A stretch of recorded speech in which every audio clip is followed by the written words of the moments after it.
safe haven.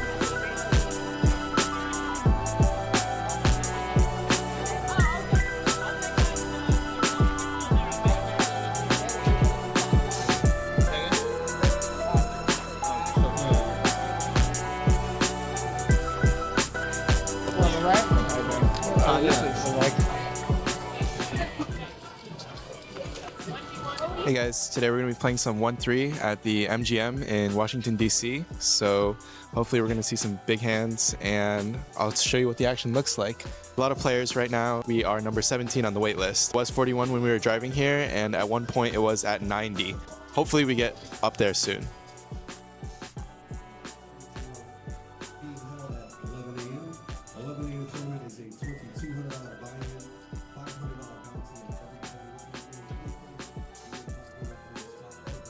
In the first orbit, we look down at pocket 9s, there's a limp under the gun followed by 2 more limpers, and it gets back to us on the button, so we kick it up to $20. Small and big blind both fold, and under the gun and 1 more limper make the call as we lose 1. 3 ways to a flop of 3, 4, 7, 2 diamonds. Both of the limpers check to me, and I elect to go for $30 here.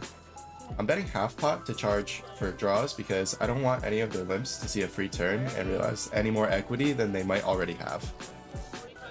We lose under the gun, and the hijack eyes me up and down and then makes the call. Turn peels off an 8 of hearts, adding another flush draw to the board, and my opponent checks pretty quickly. I have the sense that he might have a 5 or a 6 that wants to see more cards, or a marginal top pair that is trying to hold on. I bet out for another 30, half enticing him to raise so I can get away from my hand if he has me, and also looking to get 1 more street of value off of him for a good price. He goes ahead and makes the call here, and disaster comes on the 6 of hearts river, so every draw you can think of gets there. He checks pretty quickly, and I'm happy to show my cards as fast as I can here. He shows king 9 offsuit for king high, and I'm pretty confused on what he might have been hoping to hit. A king? If that's even good on this board texture, who knows? I'm happy to rake in the first pot I'm involved in.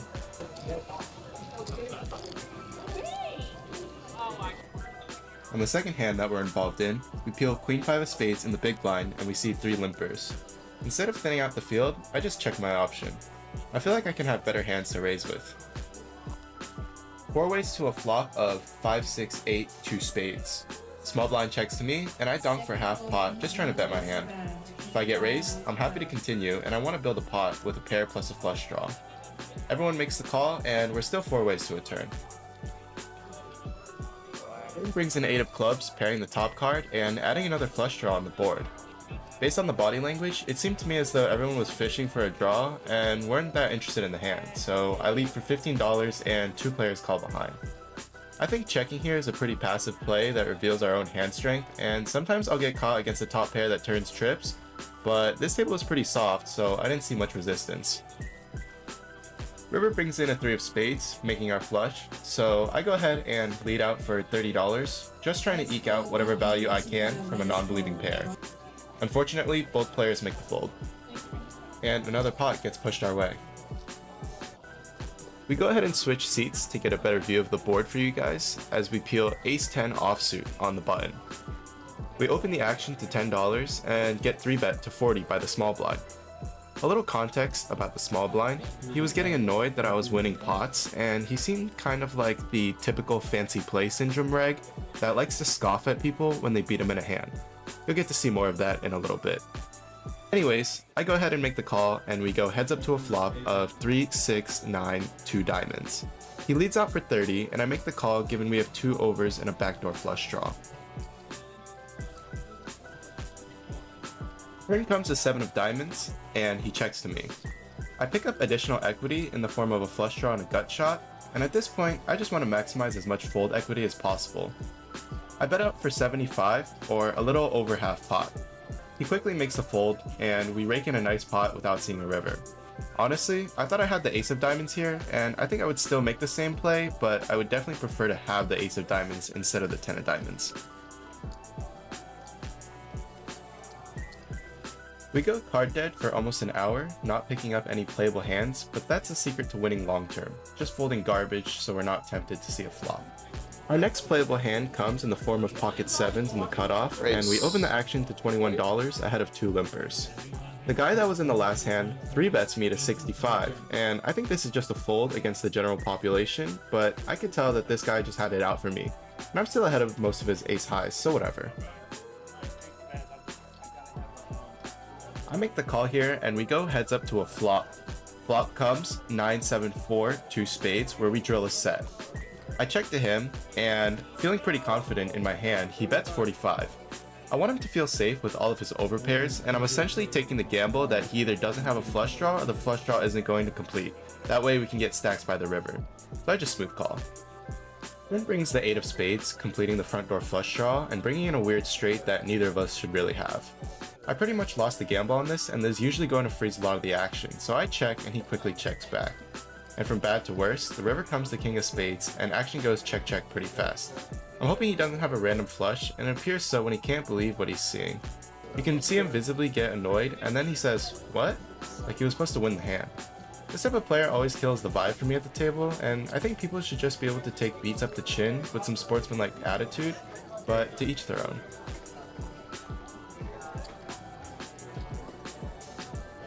Here we see queen 10 offsuit, and we open to 10, and we immediately get 3-bet to 35. I wanted to include this hand because sometimes you just need to let these marginal and oftentimes dominated hands go.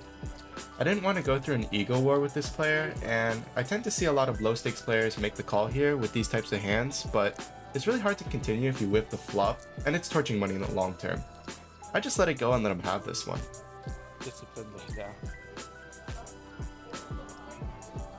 In the next shuffle, I look down at ace-deuce offsuit.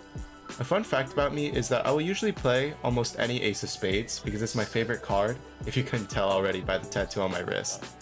Anyways, we opened the action to $10, but we didn't realize that someone already actually did that, so it's just a call. That's up to a flop of 3-10-4, 2 diamonds, and the player leads for a full pot, which is $20. I elect to make the call, sort of just looking to float here and see if I can bluff him off a future street, or hopefully hit my gut shot. Then comes a board pairing 3 of spades. He slows down and checks, and I don't see much point in betting here, given I have decent equity, so I just check behind. I don't think I can get him to fold a top pair just yet. River is an inconsequential king, and he checks. I still don't see much value in betting, so I'm ready to give this one up. I check, and he tells me he missed, which is great news, and he shows 5-6 for a higher straight draw. Oh. Thank you. In this hand, I started recording late, but it's with the same nemesis of the night. We open pocket 3s to $25 ahead of 3 limpers, and he makes a cold call on my left. Everyone else folds, and we go heads up to a flop of ace 5-7 rainbow. I check, and he leads for $20, and I just don't really believe him right now. I make the call, and the turn brings the queen of hearts. I check again, and this time he bets 50. At this point, it really feels like he's just trying hard to win the pot, and I think he's full of it. So I think for a little bit, and it's fine to fold here, but something about the way he was playing made me think that he had nothing, so I call again.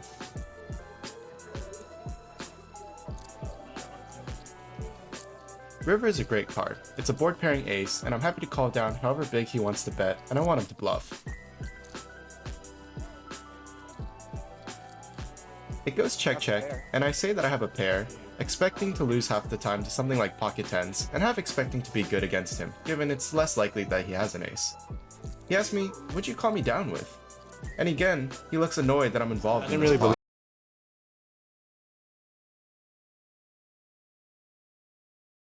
Some table audio so that you can hear the type of banter that's going on and the type of attitude that he's bringing to the table. He's gonna reload and then stab me. This guy's fucking awesome, yeah. You don't gotta lie. You don't have to lie. You can say I'm shit at the game. That's okay.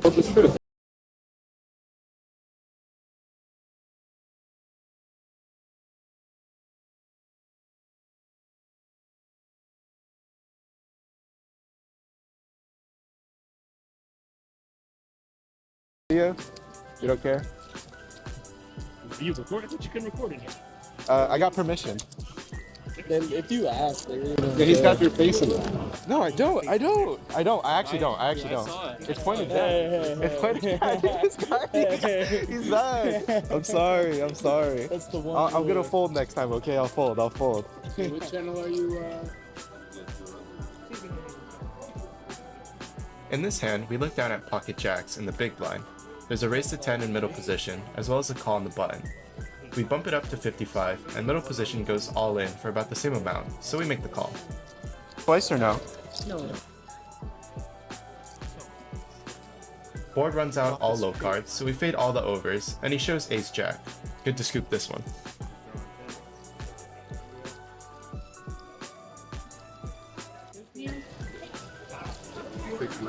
Ew. Yeah, 69. Freaking dicky. Ew. Look at the type of player you are, Casper. Oh, Look at you. come on, 69. I had to. Next hand, we're up against my good friend Canfer, where we peel 5-7 of hearts. I open the action to 10, there's 2 callers, and Canfer calls. For the vlog? We flop the nuts on 3-4-6 rainbow, and I bet 25.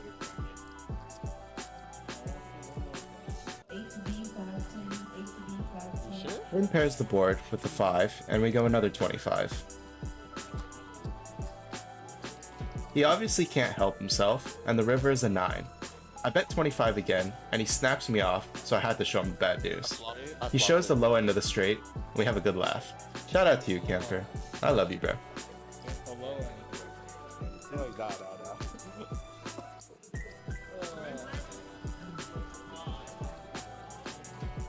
In the next interesting hand, we look down at ace queen of spades in the cutoff. There's a raise to $20, and I just make the call as it's a big raise first in from the small blind. Flop comes 9 jack king, giving us a gut shot. I don't feel like getting check raised, so we just check it back. Turn brings a 10 and we bink the nuts.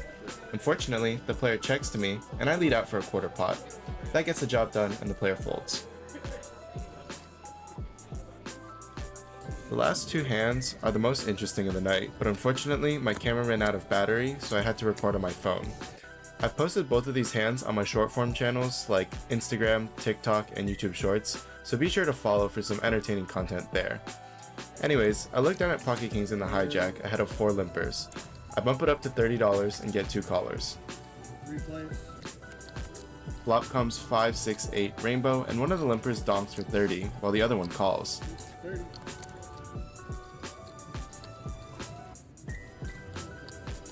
I raise immediately to 130 and only one player calls.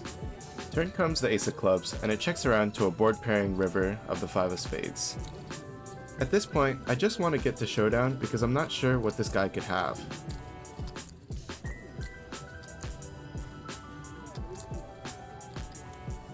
He smiles and mucks face up 6-7, claiming it's for the content. It was a good try, and I'm thankful that Brain Rot let me get an extra couple dollars here. Now we've come to the most interesting hand of the night that involves our nemesis. I open queen 9 of hearts in the cutoff and we get 2 callers. Flop comes 9, 10, queen with 2 spades. I donk for $20 and both players make the call.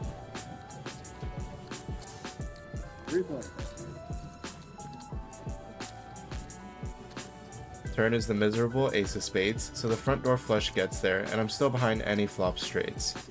For whatever reason, I decide to donk again to the tune of $40, and I immediately get punished by a raise to $115. The other limper lets her hand go, and I hem and haw about it. I can't let go of the fact that he's still steaming, so I just make a questionable call. River brings in the 9 of clubs, so we boat up. I initially had the sense that my nemesis was just going to fire, so I check to him to see if he wants to bet. He obliges and bets $150. I tank for a little, deciding between a call and a jam, but we were so deep that a jam would be a complete value own. If I got jammed on over a raise, I think I would just puke in my mouth. So as painful as this sounds, I just flat call. In the moment, I was also worried about a slow played set of 10s that River's boat over boat, but I think that's monsters under the bed. I would have heard from him pre-flop if he had any overpairs like queens or 10s, and I think King Jack is a more likely candidate for him to have. I think looking back, I should have raised or possibly jammed here to get max value from a straighter flush that has a hard time letting it go. The guy next to me. Dude, that guy can eat his dick, dude. Anyways, here's the results for our session. So we were in for 500, out for 1625. I would do a proper outro, but it's 5:42 in the morning and I'm tired editing this vlog, so profit is $280 per hour, 375 net big blinds, 93 big blinds per hour ish, and we've played for about 4 hours.